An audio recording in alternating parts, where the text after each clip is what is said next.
In the NFL, we love to label players a star or a bust. Mr. Jabba the Hutt, you fat, slovenly, no good, lazy. Oh, come on. But it's not always that simple. Some players never have a chance to thrive. No help, no plan, and no idea how to get to the next level. These players were thrown into the fire, misused and mishandled by the very people who were supposed to guide them. First round picks, Heisman winners, and generational talents, until coaching failed them and destroyed their careers before they ever got started. This is how NFL coaches ruin players' careers. Tim Couch. In 1999, Tim Couch was drafted #1 overall by the Cleveland Browns. He was the guy. From Kentucky, he was very talented with a quick release, amazing accuracy, mobile, and record-breaking numbers in college. After college, Couch looked NFL ready. The Browns were an expansion team. They barely had an offensive line, no real structure with the team, and no real chance to win off the bat. His rookie season was nothing short of a disaster. The head coach of the Browns his rookie year was Chris Palmer, and he had never been a head coach before. He had a record of 2-12 when he played, had 2,500 passing yards, 15 touchdowns, and 13 interceptions. He had a passer rating of 73.2, but he was sacked 56 times in just 14 games. Their offensive line ranking in the years he played were 30th,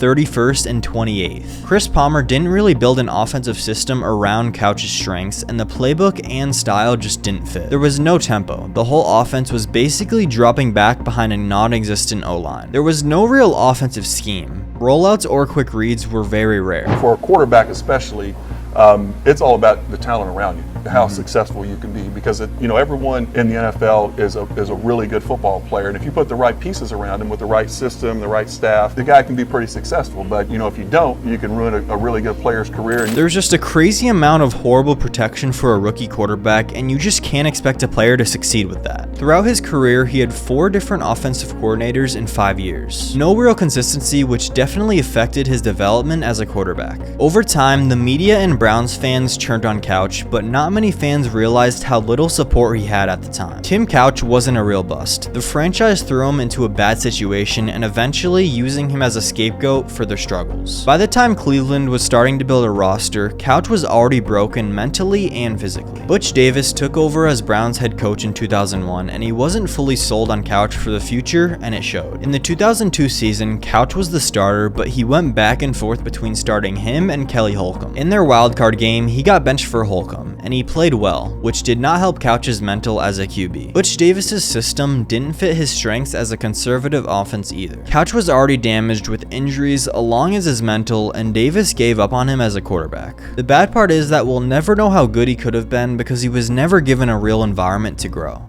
David Carr. It was 2002. The Houston Texans were the new expansion team, and with the first pick in franchise history and the first pick in the NFL draft, they selected David Carr. He was very successful at Fresno State with a strong arm and his ability to move around and make big plays. In his senior year, he had 46 touchdowns and 9 interceptions, but the NFL was a completely different story. Just like Tim Couch, Carr was walking into essentially nothing with the Texans. No real proven offensive lineman or offensive identity. His rookie head coach was Dom Capers, and he was a defensive-minded guy with no real history on the offensive side. His offensive coordinator was Chris Palmer, who came off a horrible time with Tim Couch in Cleveland. With these two coaches, it was a recipe for disaster. In his rookie year, he had no offensive weapons or line. He was sacked 76 times, the most in a single season in NFL history. Instead of trying to help Carr and adjusting the scheme around him, Palmer refused to adapt and add more protection or quicker plays. They kept on calling plays that would be slow to develop with horrible O-line. For 5 straight years, Carr led the NFL in sacks taken. Over time, even when the pocket was clean, Carr would panic and flinch because he was so used to being hit, he had no trust in his offensive line anymore. Then in 2006, the Texans gave up on him and decided to draft Matt Schwab. Carr signed with the Carolina Panthers as a backup QB, and for the rest of his career, he bounced around the league as a backup and never really got to start again. Later on, David Carr definitely didn't help his case on becoming an elite QB. But early on, his development and management as a young player ruined him, and he never became the same player again.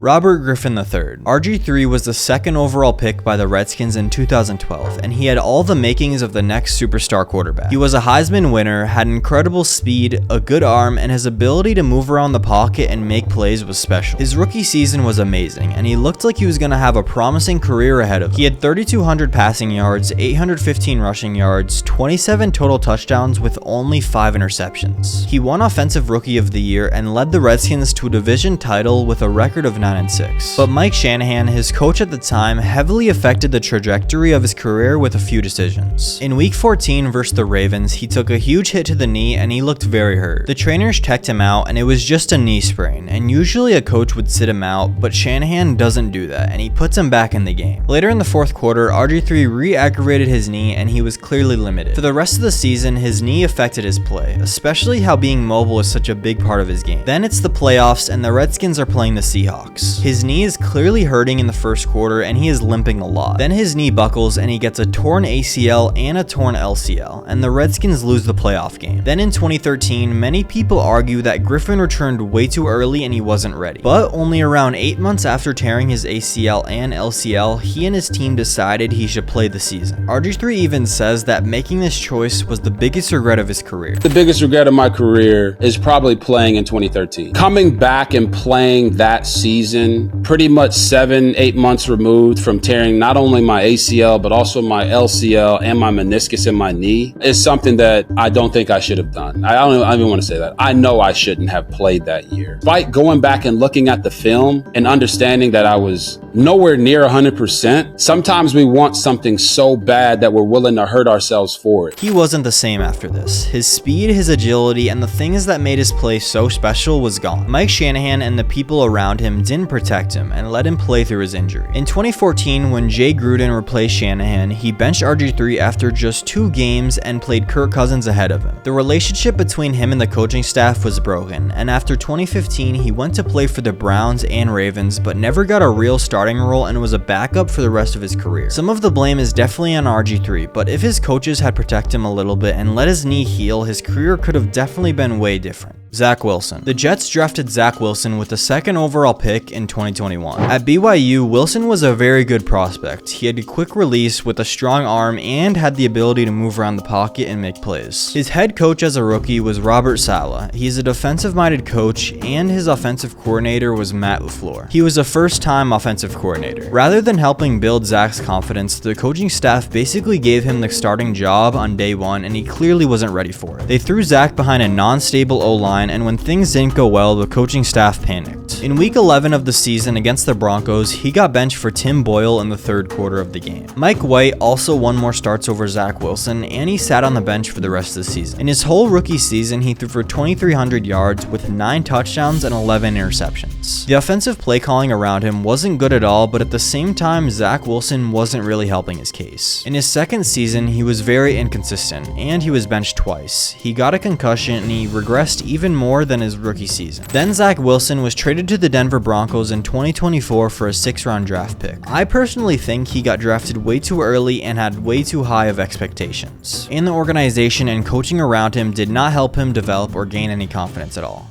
Trevor Lawrence. Trevor Lawrence is a generational quarterback prospect. He was a 5-star recruit coming out of high school and is considered one of the best prospects in college football history. He was a national champion and a proven leader coming out of Clemson with an unreal amount of talent. In the 2021 NFL Draft, the Jaguars selected him with the 1st overall pick. His head coach was Urban Meyer, and he was a proven college coach, but just like Trevor, he was a rookie in the NFL. His inexperience showed. The offense built around Trevor was not ready to win, and it was a disaster. Trevor Lawrence had no space to learn and grow. He was thrown into a team that had horrible play calling, absolutely no run game at all, and no protection on the offensive line. In week 13, Urban Meyer got fired as head coach of the Jaguars. There was his very weird bar video that got leaked. He kicked a kicker during training camp and argued with many of his assistants. The team was glad to lose Urban Meyer, but this did not help Trevor throughout the season. In his rookie season, Trevor Lawrence threw for 12 touchdowns and 17 interceptions, leading the league in picks. The Jaguars went 3-14, and their season was a big disappointment. He looked lost, but it wasn't just him. It was really the situation he got thrown into. In 2022, Doug Peterson got hired as a head coach, and suddenly you could tell there was a difference. Trevor looked confident as a QB, and the Jaguars went on to go 9-8 and won a wildcard game. It was a massive improvement from the previous season. Trevor Lawrence is still developing as a quarterback, and his career is definitely not over. But the Jaguars have never really been able to put a good supporting cast around him. Hopefully with Travis Hunter and their new coach, it can be a different story. These players' careers went a completely different way than people thought they would be, and their coaches and people around them had a huge part in this. That's why it's very important for players to have a good team around them. Thank you for watching this video, and if you enjoyed, make sure to like and subscribe.